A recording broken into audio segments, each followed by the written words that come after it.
Headed nearly 180,000 migrants trying to cross the border in April, the highest number in 20 Snowball years. Nearly figured out he half can came from stay up and northern play a triangle little countries bit. of Guatemala, El Salvador, and Honduras.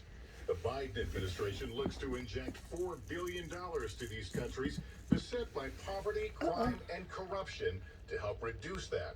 Can you speak to the U.S. concerns about corruption and what assurances you were willing to give that any money that would come this way in aid would be properly used and spent? Le dijimos a la vicepresidenta. I told the Vice President we did not want one single U.S. dollar from the United States to be given to the government of Guatemala. We ask they use international organizations like the World Food Program. The U.S. has invested over $1.5 billion in aid to Guatemala over the past decade, only to see social conditions worsen and the pace of migration quicken.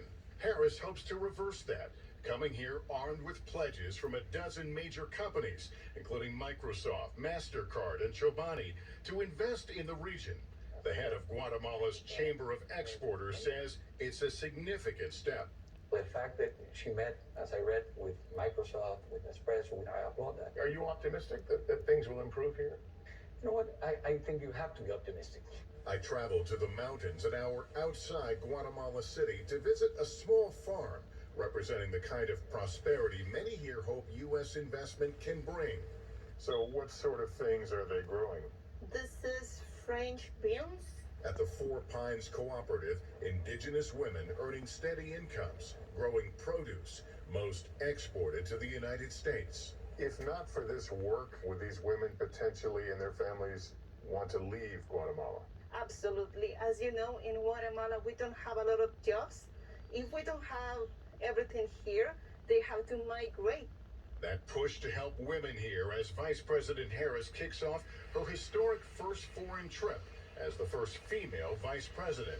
With pressure mounting at the border, the administration in search of a way to help people of this region find a better life right at home. I'm honored to represent my country here in Guatemala. Let's pave a path where we create an opportunity for others to become the first in their family or their community to do those things that perhaps others didn't think they were capable of.